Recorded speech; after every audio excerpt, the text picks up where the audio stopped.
welcome you to today's Westwide Governance Pathways Initiative stakeholder call to discuss the Step 1 recommendation. My name is Christina Guimera, representing ISO Stakeholder Affairs, and I will be facilitating today's meeting. Today's slide deck presentation is available on the initiative webpage, and you can get to that page by going to kaiso.com, and then under the Stakeholder Center tab on the homepage, you'll see Policy Initiatives. If you click that link, it'll take you to our main initiative landing page, where you can search for the Westwide Governance Pathways Initiative webpage. This meeting is being recorded, and the video file will be posted to the initiative webpage for the information and convenience purposes only. The recordings and any related transcriptions should not be reprinted without the ISO's permission.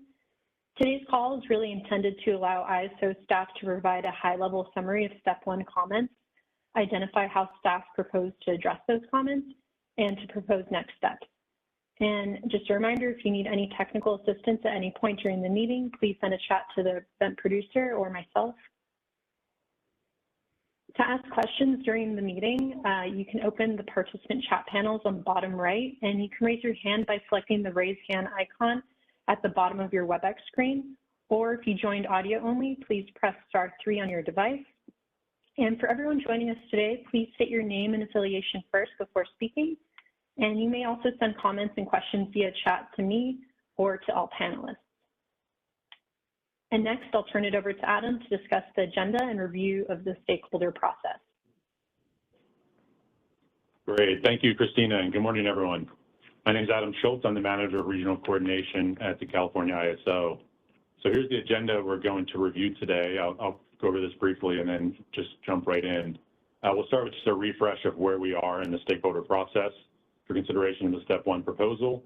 We'll provide a high-level summary of the comments that we received from stakeholders on the 10th of July, and then we will provide a proposed response from ISO staff before we seek a response from members of the launch committee. And I see we have several here, and if others join, feel free to raise your hand or send a note to the moderator, and they can make you a panelist.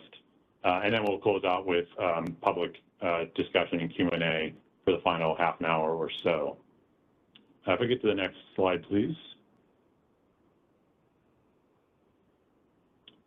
So just to recap where we are in the ISO's process to consider Step 1. So the launch committee, after working for a better part of a year, submitted the proposal to the ISO board and the Western Energy Markets governing body on June 5th.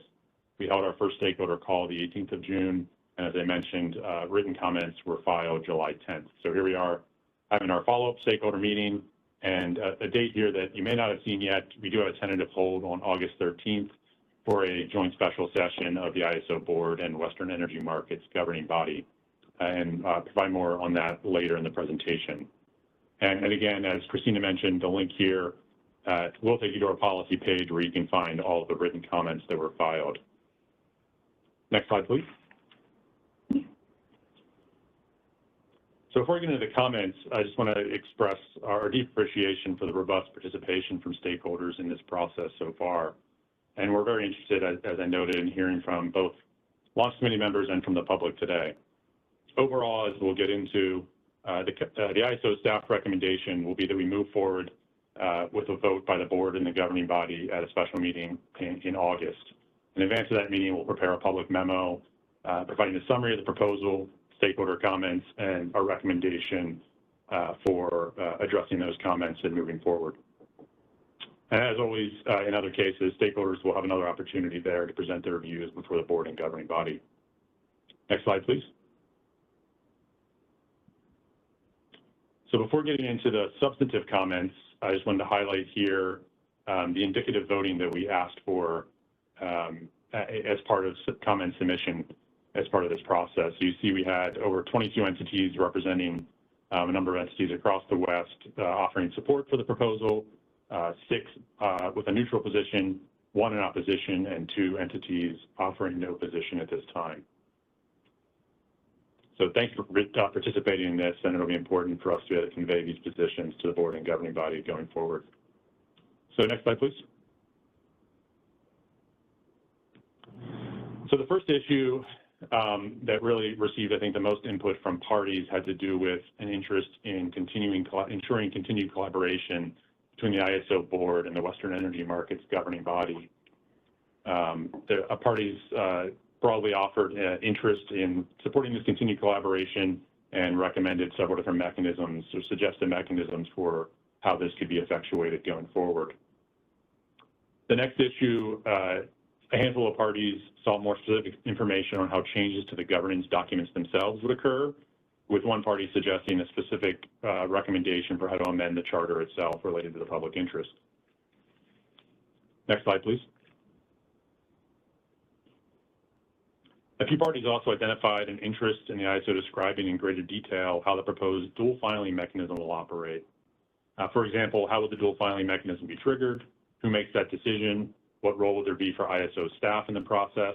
How would you ensure a fair articulation of the governing body's position in the filing? Next slide, please.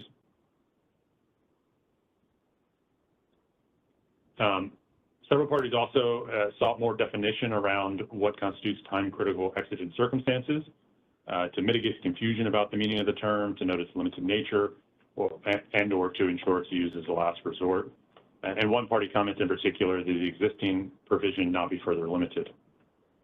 There were also a few comments on the trigger mechanism that the launch committee has proposed for step one. Several parties recommending its elimination and the immediate implementation of the proposed governance changes. And yet another party suggested that the changes not take effect until after 1 year of EDAM operation. Next slide, please. The next issue, primary authority. Some parties sought a change to the scope of issues that would fall within primary authority pursuant to step one, or to review and define the applies to test in more detail. One party suggested the ISO seek an opinion from the California Attorney General on the legality of step one, pursuant to California statute.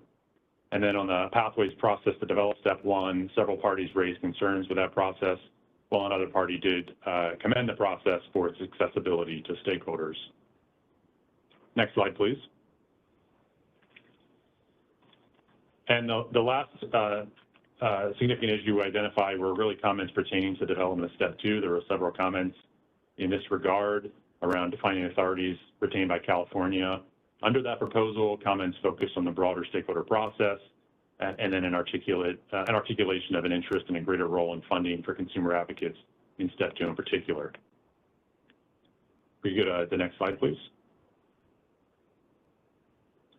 So next, we will pivot to the ISO staff's recommendation of how to respond to these issues. Next slide, please. So as we see it, you can really break these issues into two broad categories. The first are issues that we feel the launch committee has previously considered and addressed, where the step one proposal has reached an appropriate outcome that we support as ISO staff. And on those issues, we're not inclined to recommend changes, and I'll go into more detail in the next slide of what those look like. The second set of category of issues we think are new issues or details that were not fully addressed by the launch committee, and these issues do not, in our view, require substantive changes to the step one proposal, but rather are items that we think the board and governing body can continue to evolve and have flexibility to address if necessary in the future. Next slide, please. So the four major topics that we see falling into the first category are the trigger mechanism for implementing step one, the definition of exigent circumstances, the scope of primary authority under the applies to test, and the public interest language proposed to be added to the governing body charter. So the ISO staff believes that the Pathways team has exhaustively addressed each of these issues and reached outcomes that are appropriate and that we support, as noted earlier. Two of the issues, however, on exigent circumstances and the applies to test, there was some stakeholder interest in greater definition or explanation of the terms. So as the Pathways team observed, these terms have already been carefully defined in the ISO's current governance documents, and we feel those definitions have worked well to date. The charter for the EIM and EDAM limit the exigent circumstances filing options to situations where the board, by unanimous vote, finds that an amendment is necessary, critical to preserve the reliability or protect market integrity. And the board must follow extended dispute resolution processes unless the board makes an express finding by unanimous vote that there's a circumstance so time critical as to require immediate action. This is in the case as proposed with the dual filing option. And on the applies to test, it is defined in detail in the governing body charter today and has been detailed by the GRC in a table of contents to the tariff that provides an illustrative summary of how the applies to test works. Next slide, please. As for the other two major topics we identified in category 2, this is the continued collaboration between the board and the governing body, and some interest in further detail around the logistical details for the dual filing mechanism.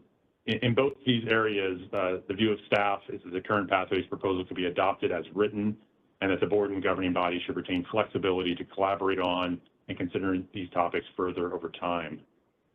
In other words, these are implementing details that we don't feel rise to the level of governance changes necessary in a step 1 proposal. In terms of the continued collaboration, I want to acknowledge first that the board and governing body have a strong collaborative relationship today that we feel can be built upon going forward.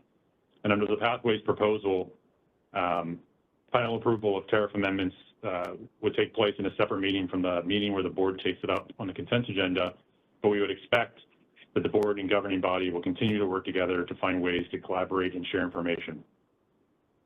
But again, as already noted, we don't believe this would be appropriate to be hardwired into the governing documents themselves. We think it'd be a better mechanism going forward to allow the board and governing body to maintain discretion and flexibility to develop those mechanisms and processes, develop, refine, and modify them over time with experience. Similar thinking on the mechanisms and processes around the dual filing. So the step 1 proposal outlines the circumstances under which a dual filing will occur. It's expected this would occur rarely, only following an extensive dispute resolution process intended to drive consensus around a single proposal. But if it did ultimately result in a dual filing, it requires that both options go to FERC as co-equal proposals with no preference. So in the rare circumstance this does occur, we believe the board and governing body will be able to collaborate and provide any necessary oversight to ensure that these mechanisms process as proposed in the step 1 proposal are met.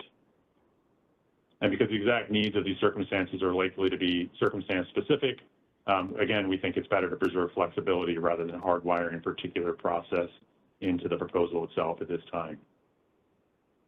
Next slide, please. So again, just to summarize where we see next steps here, just noting again, the indicative voting showed a strong overall support for the step 1 proposal. Our view at staff level is that there's no need for making substantive changes to the step 1 proposal as filed. And so for that reason, we're proposing to move forward with a joint meeting between the ISO board and the Western Energy Markets governing body on August 13th to consider and vote on the step 1 proposal.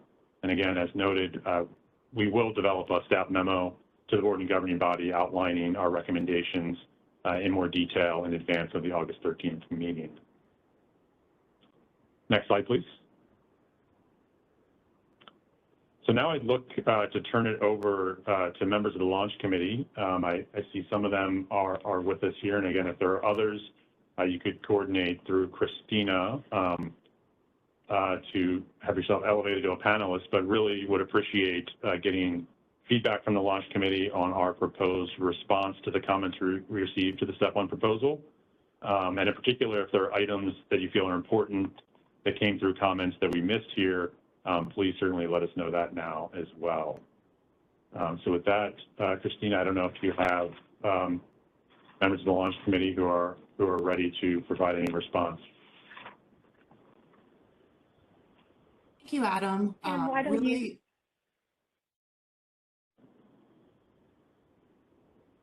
Can you hear me? Sorry, go ahead, Kim. Yes, we can hear you. Okay. First, maybe I would ask members of the launch committee who are not yet panelists, but are in the attendees to go ahead and raise your hands so that you can be promoted if you wish to make a comment.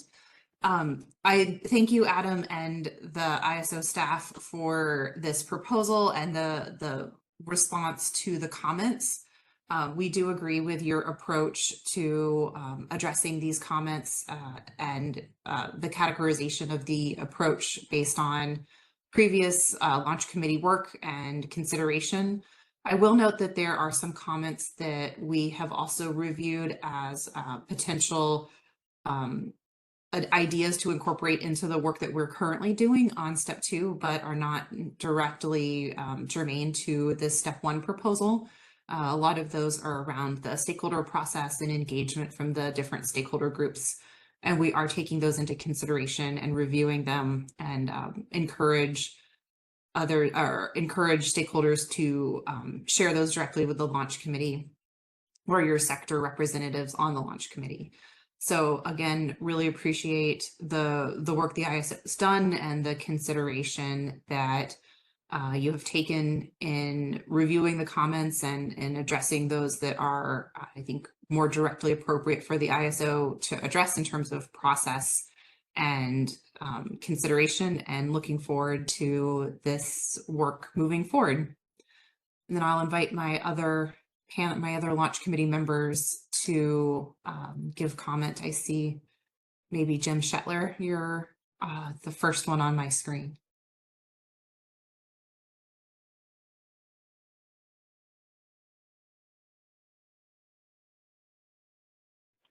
Good afternoon, You should be everybody. This is unmuted, James. Jim. Yep, good afternoon. This is Jim Shetler. I'm the General Manager for the Balancing Authority in Northern California and also serve on the Pathways Launch Committee. I would echo Pam's response. I think the ISO has done a good job at categorizing the comments that have been received. I would support the ISO's approach to resolving the comments. I think as the launch committee, we recognized that there was so much we could recommend and propose, and that there would be evolution in the process as the two boards worked through this. And I think maintaining that flexibility makes sense. So I would support the proposal by the ISO.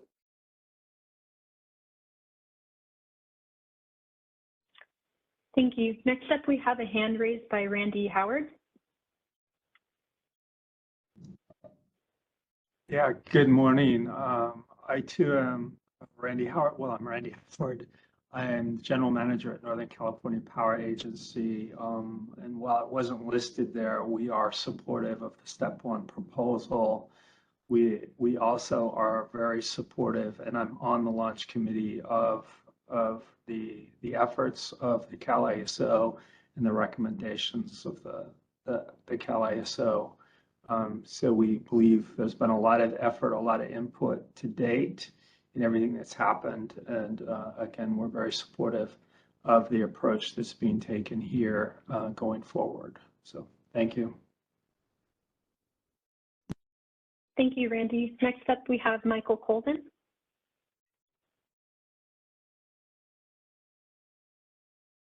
Good morning, everyone. Michael Colvin from Environmental Defense Fund, also a launch committee member.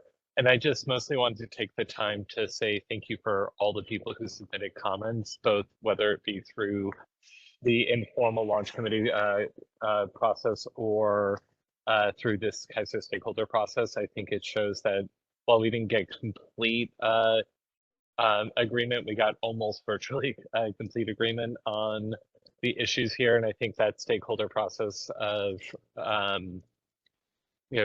and the highly collaborative nature of what everybody did led us to be able to let CAISO to be able to make the recommendation to move forward with this step 1 proposal to the governing bodies. And so I just wanted to say thank you to everyone for their time. Thank you, Michael. Next up, we have Lauren Carr. Hi, thanks so much for the opportunity to provide comments. I'm Lauren Carr with the California Community Choice Association. CalCCA is a member of the launch committee, with Evelyn Call chairing the non-utility LSE and their trade associations group within the launch committee. And I'm just here to provide a couple of comments in her absence. CalCCA strongly supports the initiative's direction and the recommendation by CAISO to move forward with step 1 as proposed, with the ability to work through implementation details over time. We think this is a good approach in light of the comments received on step 1 so far. In particular, I did want to comment also on our support for including the retention of the implementation trigger for transitioning the joint authority model to the primary authority model. We think this is an important element of the step 1 recommendation to ensure that step 1 actually results in the expansion of the footprint of the CAISO markets before moving to a new governance structure. So thanks again for allowing me to make these comments, and we support the recommendation by the CAISO. Thank you, Lauren. Next up, we'll go up to Scott Miller. Yes, hi, thanks so much. This is Scott Miller. I'm the Executive Director of the Western Power Trading Forum and member of the Launch Committee. This step 1 process, I think, has been very a considered process to try to give both the Western community and Californians time to engage in a more considered effort for step 2. Nevertheless, step 1 is a pretty big deal, and I think will lead to great potential results for California and the California market. And I appreciate the efforts of my colleagues on the Launch Committee, and then the process that CAISO has engaged in. I think between the two processes, it's very helpful to stakeholders, and I'm grateful to CAISO and the Launch Committee members. And I think that this will be very good for consumers and for the policies of the state of California, but also for the broader West. So thanks to everybody, and thank you to CAISO on this. Thank you. Next, we'll go to Kathleen. Thanks, everyone, and apologies that I was a little late to this. I had a conflicting presentation, but just wanted to make some comments. I'm Kathleen Staggs. I'm the Executive Director of Western Freedom and also the co-chair of the Launch Committee with Pam Sporborg, and just wanted to echo the supportive comments that that you've heard so far. This has really been a large undertaking, but I think the collaboration that we're seeing amongst a very diverse set of stakeholders that really crosses a lot of different sectors has been really encouraging, and I think is a really strong demonstration that the West as a whole has a desire for something different, and the desire to evolve and to continue to see additional benefits for customers across the entire West and including California. So we're really excited about this step 1 and the enthusiasm that we continue to see for the Pathways Initiative and the work that we're doing this summer. But just wanted to echo the thanks for my fellow Launch Committee members, all of the people who have been involved in our stakeholder meetings and through their sectors, and then especially to the CAISO staff, who has really been very open and accessible and has provided a lot of really helpful technical input, and it has really been a very beneficial relationship. So we appreciate the opportunity to work with all of you and are excited about seeing this move forward. So thank you. Appreciate it. Thank you, Kathleen. Next, we'll go to Scott Ranzel.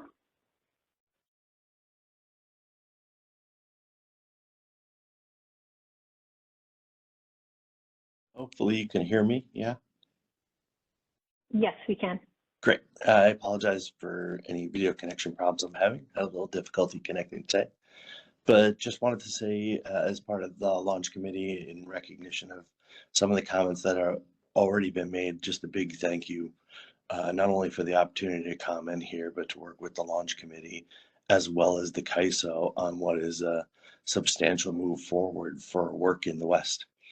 I think that CAISO has done an excellent job, been very thoughtful and deliberate about the way in which they've been reviewing the step one proposal provided by the launch committee, and hope to see the continued involvement of many stakeholders across the West. And the feedback provided really helps shape and inform how the West will move forward.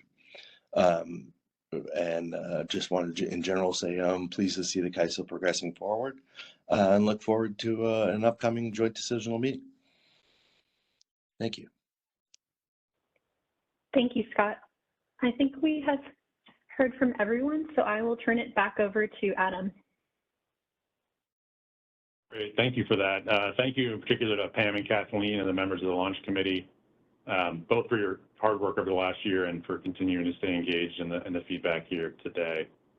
Really appreciate it. Next slide, please. So now let's open it up for additional questions or feedback from anyone else on the line. And again, as I noted with the launch committee, in particular, if there are items that you feel we missed that came in through comments that we should discuss further, please definitely raise those issues for us now. So I'll turn it back over to you, Christina, for hands from anyone who'd like to speak up. There are currently no hands raised in the queue. Just a reminder, everyone, if you're having trouble raising your hand, you can always shoot me or the panelists a message, and we can read your question. But currently seeing no hands raised.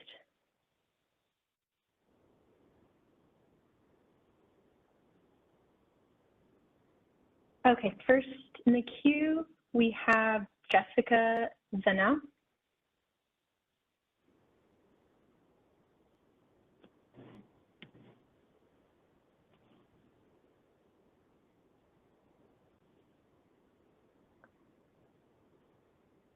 We'll come back to you, Jessica.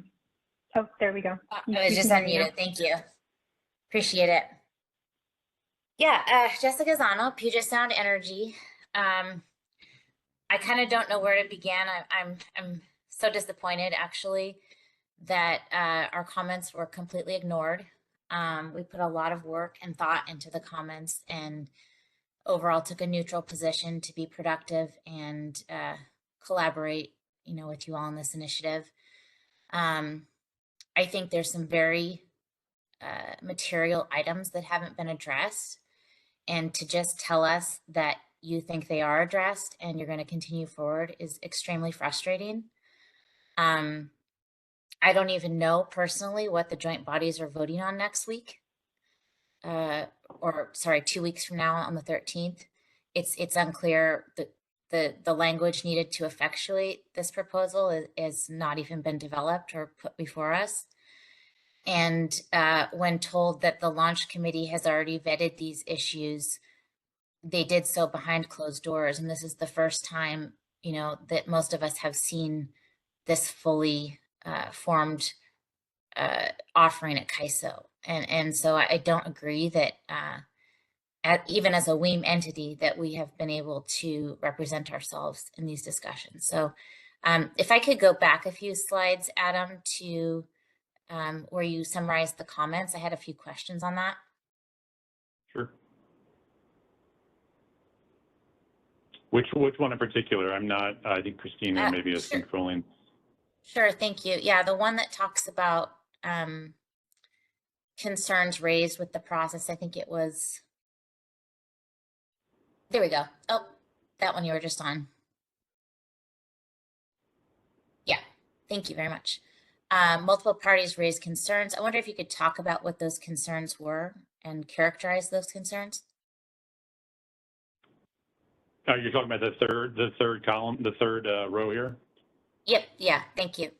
Yeah. I mean, I don't think I'm in position to speak to the launch committee's process. I'm happy to talk about our process. I don't know if Pam or Kathleen want to address their process, but that's, so I don't know if you want to articulate your view of the process, Jessica, but I would look to Pam or Kathleen to respond to those particular questions. Yeah, sure. I know that we commented on transparency concerns, and I will caveat that by saying we're very appreciative of the the stakeholder groups that have been recently instantiated by the Pathways Committee with GridWorks. They've been very productive and really quality facilitation. So really appreciate that. But again, we've had, a matter of weeks where this proposal has been in front of everyone in a capacity in which we could weigh in and shape the process. So we were brought a fully baked process before we could even really contribute. So that's the characterization of our concerns. But I was just curious what, I'd say multiple parties, what the other concerns were. So I don't know, Kathleen or Pam, if you want to respond on the step one process for launch committee. I'm happy to jump in. This is Kathleen Stacks. I think the Jessica, what you outlined that I know Puget Sound has submitted is consistent with the concerns that we've heard from others, and I'm not sure there are additional process concerns. Certainly the open meetings has been something that we have continued to get criticism about. And we've really been trying to address that. And as you mentioned, we do have quite a few workshops and additional public engagement opportunities. For step one, this was something that we had talked through and addressed at several of our monthly public stakeholder calls. And so I think through those forums, as well as our public comment periods, we had opportunities for stakeholders to weigh in, and we took and incorporated as many of those comments that made sense to be aligned with the entire proposal. So ensuring that we were addressing and considering the input that we received through those forums as well. Yeah. Okay. Thanks, Kathleen.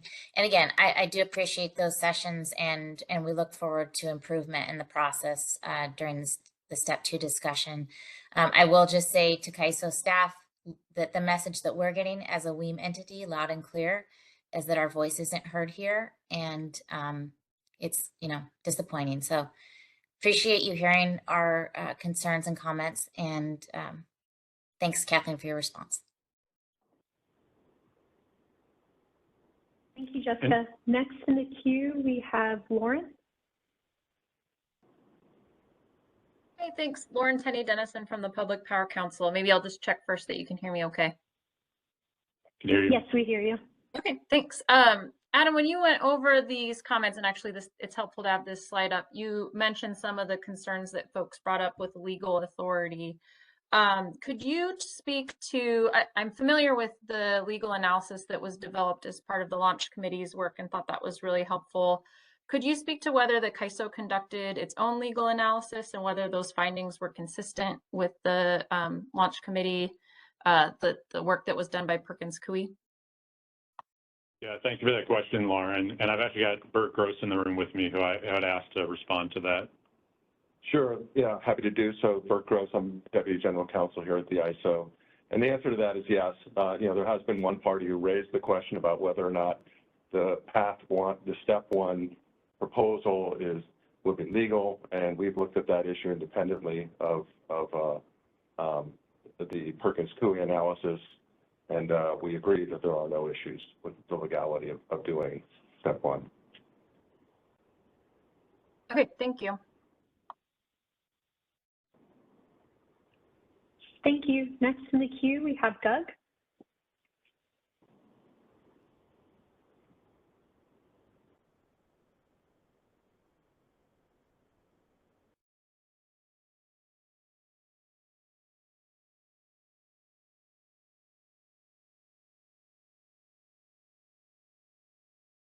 Doug, you're unmuted.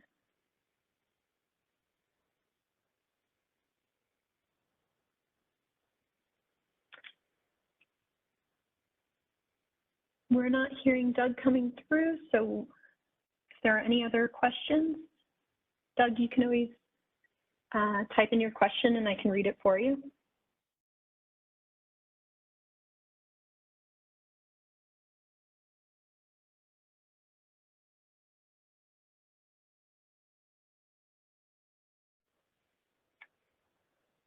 All right. Back to you, Adam.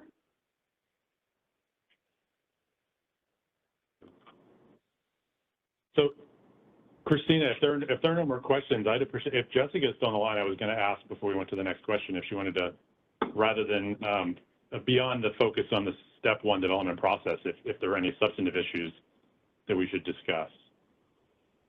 We kind of moved right on to the next question, but. Yeah, I'm not seeing any other hands in the queue. Oh, I guess Jessica would like to speak again. If we could unmute Jessica.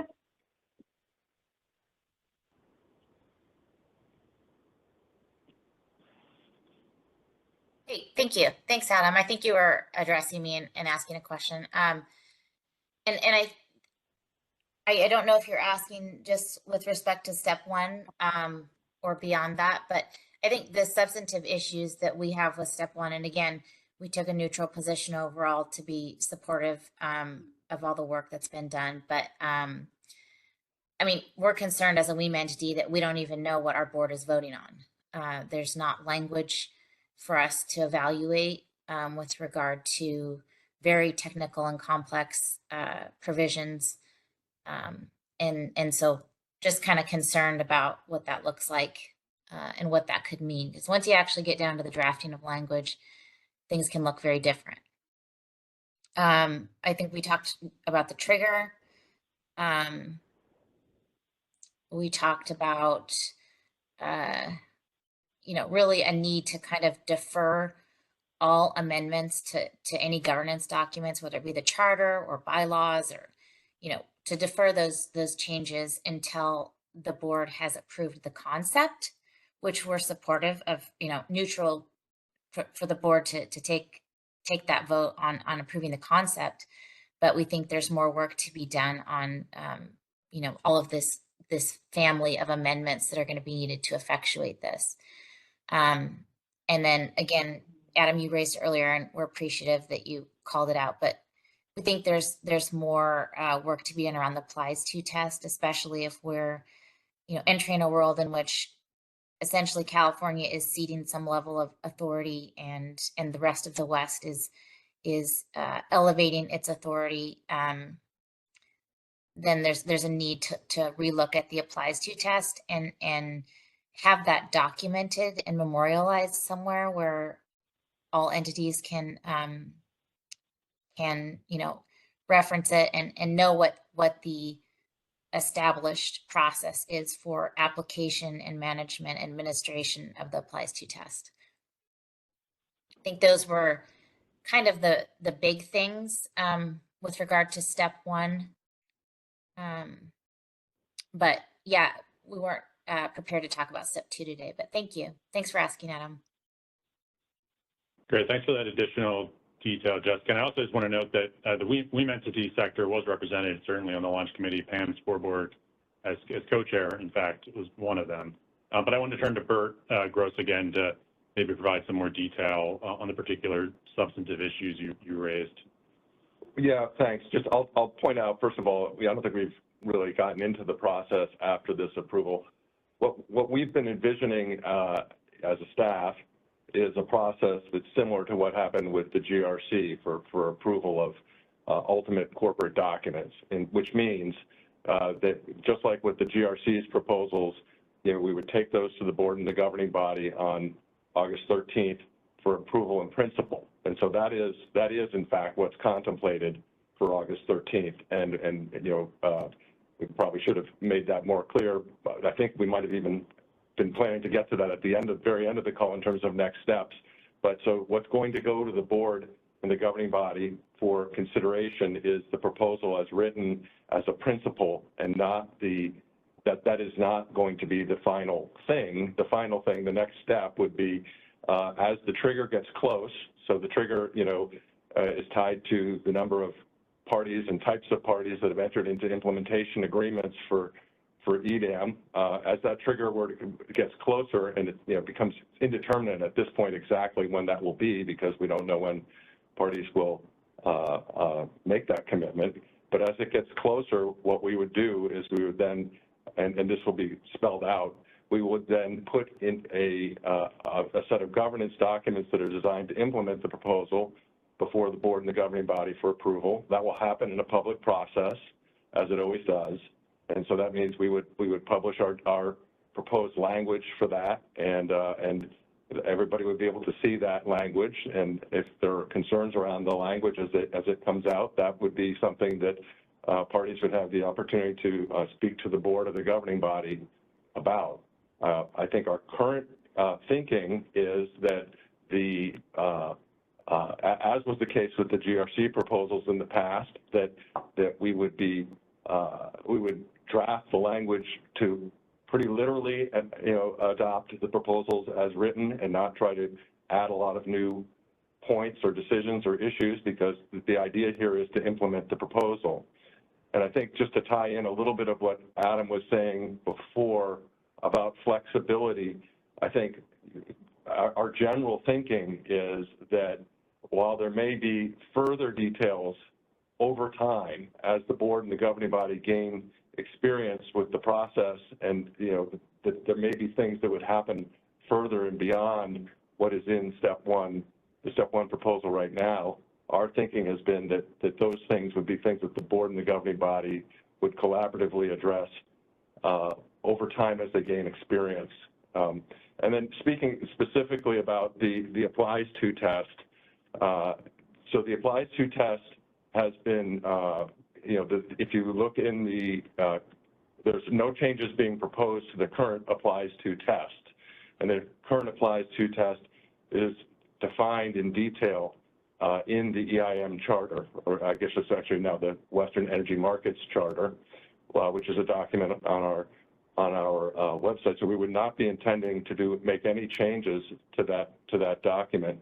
And I think Adam referenced that if you were to go back to the Governance Review Committee process, during that process, the Governance Review Committee undertook to go through an extensive table of contents of our current tariff and identify sections that would illustratively, that it would be covered by the applies to test in either direction.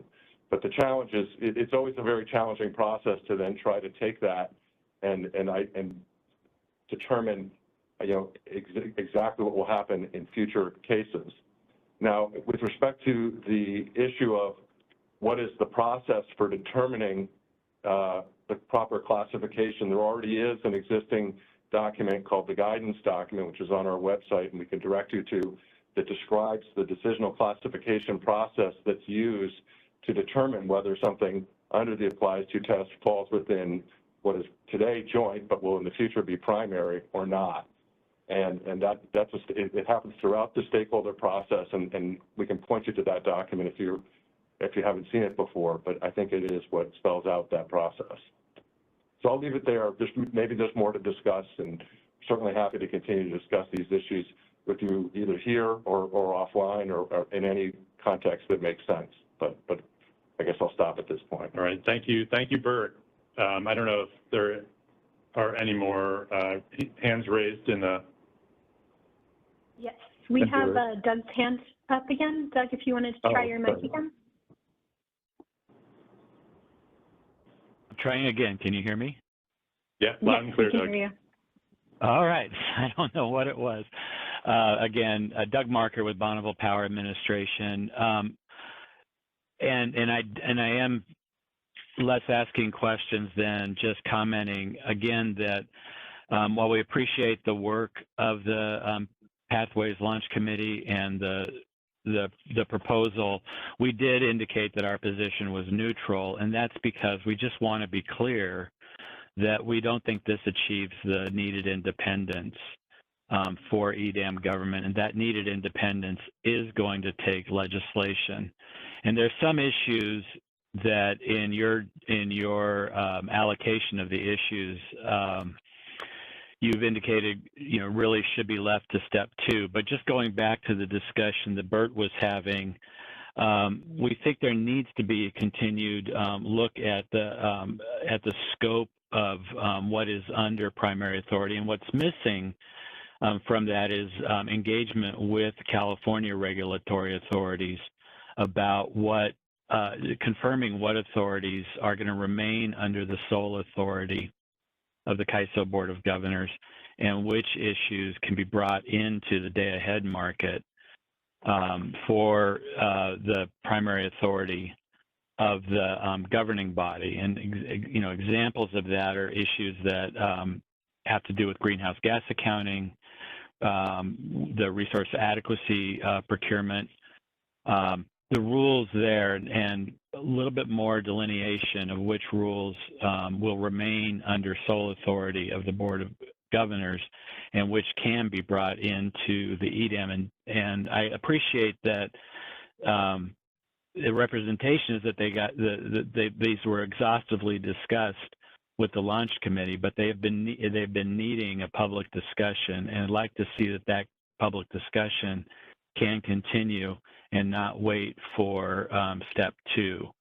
So I wanted to make that point. And then the other is just to reiterate the point we made in our comments, which is that the goal all along has been to achieve the greatest independence for the EIM and now EDAM governance within California's existing law. And so if we have found that there is the ability to achieve greater independence for the EIM and EDAM, that it should not wait for critical mass of participants signing implementation agreements for the EDAM, and could be considered implementable without that trigger. So I realize that that's a point that has been thoroughly discussed within the launch committee, but it is something that we flagged in our comments and would like to be brought before the boards when they consider this in August.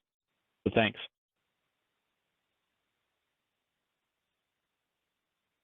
Thank you for that feedback, Doug. I don't know if there's a particular question in there or not. I don't know, but I appreciate you emphasizing those comments. Next in the queue, we have Tony Braun. Hi, all. Can you hear me? Yes. Thank you. Thank you for the opportunity to provide some comments. I have 3 main points, I think, some of which have been clarified in the back and forth discussion here. But I come at this issue as having served on the transitional committee and then the governance review committee. And as you might imagine, there's not a whole lot new under the sun. There's a lot of these concepts that were discussed in prior iterations of governance dialogue and debate. And I think it shows the value of the incremental process that we've undertaken here. It was too early for some of those ideas like primary authority to gain the traction needed in prior iterations of governance dialogue, but now they're ready and people are ready for them. And so I think it shows that there's value in taking and making incremental progressive steps. And so I really commend the launch committee and the ISO for undertaking this work and putting these new concepts into practice. Two, I am also not on the launch committee. I know this is a matter that's not directly for the CAISO itself, but it has been raised. I'm a little mystified by some of the transparency concerns. I'm a public power entity. I support transparency. I'm used to public meetings, but I also recognize, just like the transitional committee and just like the governance review committee and just like pretty much every other process, there is time set aside for internal deliberation, and there's time set aside for public debate and written comments. And I know for a fact that there were hundreds of pages of materials put out by the launch committee, opportunities for comments, very, very well developed and highly specified proposals. And so certainly from this stakeholders' perspective, we feel like we had an adequate opportunity to weigh in and to shape. And indeed, the launch committee proposal that was put forward at the end was changed and modified quite substantially from earlier iterations. Personally, we weren't a big, huge fan of the triggers either, but at the end of the day, it's a package. And of course, we want to see positive progress. So so we greatly appreciate the work that was done there and the ISO's efforts to move it forward and put it into practice. And then finally, Bert, I think I was going to comment on what I thought was the process going forward as far as the drafting of bylaws and things like that. Certainly that is consistent with what has gone before as far as approving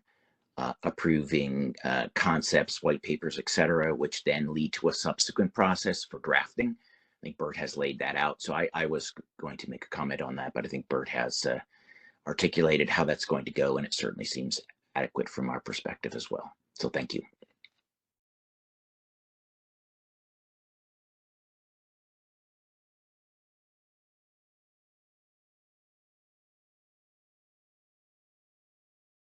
I see Jessica had a couple more comments in the chat. I don't know, Bert, if you don't have a quick response there, or we'd also be happy to follow up offline, Jessica, and go through in detail to make sure we address all your concerns. But whichever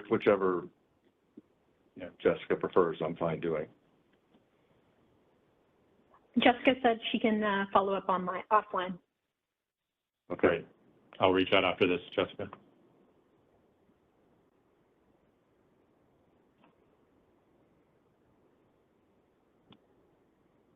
There are no further questions in the queue.